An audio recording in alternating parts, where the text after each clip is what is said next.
नमस्कार, news plus आपकी आवाज में आपका स्वागत है। आज की बड़ी खबर, बने रहिए न्यूज प्लस आपकी आवाज के साथ। नारनौल में एक बुजुर्ग महिला के साथ हुई ठगी पर ये रही एक छोटी सी जानकारी। ये घटना हरियाणा के नारनौल शहर की है और सच कहूं तो ये हम सब के लिए, खासकर जिनके घर में बुजुर्ग हैं, एक बड़ी चिंता की बात है। हुआ ये कि दो ठगों ने एक 80 साल की महिला को अपना शिकार बना लिया। तो पहली बात, ये अपराध हुआ कैसे? देखिए, 80 साल की मूर्ति देवी सुबह करीब 10 बजे ट्रॉमा सेंटर के पास थीं। तभी दो युवक आए और रास्ता पूछने के बहाने उन्हें रोक लिया और फिर उन्होंने एक कूपन निकालने का नाटक किया। दूसरी बात, ठगी का तरीका ये बड़ा अजीब था।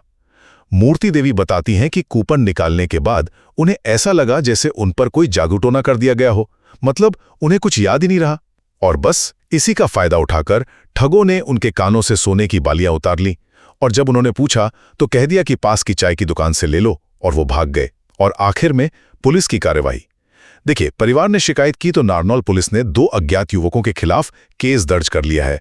जांच चल रही है और पुलिस उन्हें ढूंढ रही है। ये घटना एक सीधी चेतावनी है कि अजनबियों पर भरोसा करना कितना खतरनाक हो सकता है, खासकर बुजुर्गों के लिए। ये मामला दिखाता है कि धोखेबाज कैसे भरोसे का फायदा उठाकर समाज के सबसे कमजोर लोगों को अपना निशाना बनाते हैं। मोहल्ला फिराज खाना का रहने वाला हूँ और मेरी माताजी मेरे पास घरदार रहती थी। वहां मेरे पास मोहल्ला फिराज खाने में थी और सुबह तकरीबन 10 बजे के लगभग अब मेरे घर से मेरा छोटा भाई परशुराम कॉलोनी में रहता है, वहां आ रही थी तो रास्ता में ट्रामा हॉस्पिटल के पास 2 स्कूटरी पे लड़के आए और बोला माताजी के दोनों कानों के कुंडल छीन कर ले गए। मैं सिंघाना गया हुआ था, सरकारी स्कूल में ऑप्शन था। हम नारनौल से 4 आदमी गए हुए थे। मेरे पास मेरी लड़की का फोन गया तो मैं मुरादपुर बस स्टैंड पर उतर गया। वहां से मैं दूसरी बस में बैठकर शहर थाना नारनौल पहुंचा। वहां हमने पुलिस को एप्लीकेशन दी। एसएचओ साहब से हम मिले।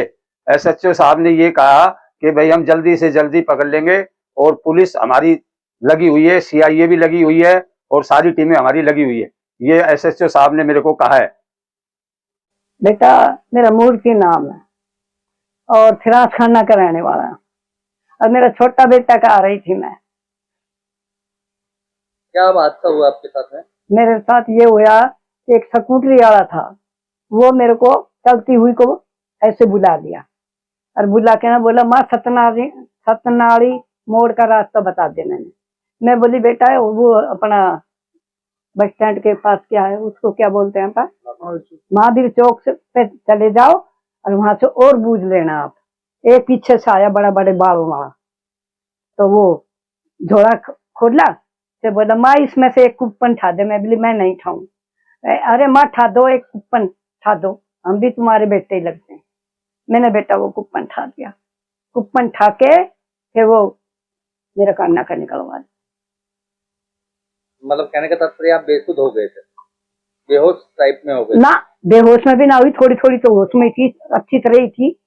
और 10 मिनट बोला, माँ तू यहाँ चल, अपने अस्पताल के पास मेरी दुकान है, वहां। मैंने लाओ बेटा ये मेरे देव।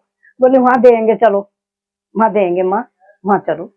और मैं तो इधर ने मुंह कर लिया बेटा नू, और वो तो पार गए बेटा, इधर की पता नहीं अस्पताल के पीछे के निकले, अकेला रोड के नहीं गए। ये मेरे को मालूम नहीं बेटा। आप अभी थाने में गए थे, थाने में क्या बात हुई? थाने में तो बस यही पूछी जो आपने पूछी। शिकायत दे दी आपने? हाँ, मेरे बेटा ने दे दी शिकायत। मंत्री तक पहुंच गई मेरी शिकायत। मंत्री से मिल लिया मेरा बड़ा बेटा। पुलिस वालों ने क्या कहा मैम? पुलिस वालों ने आपको क्या कहा? पुलिस वालों ने मेरे बेटा से बताया, बड़े से, मेरे बड़े बेटे से बताया, मेरे से ये किया, माँ आपकी पूरी कार्रवाई करेंगे।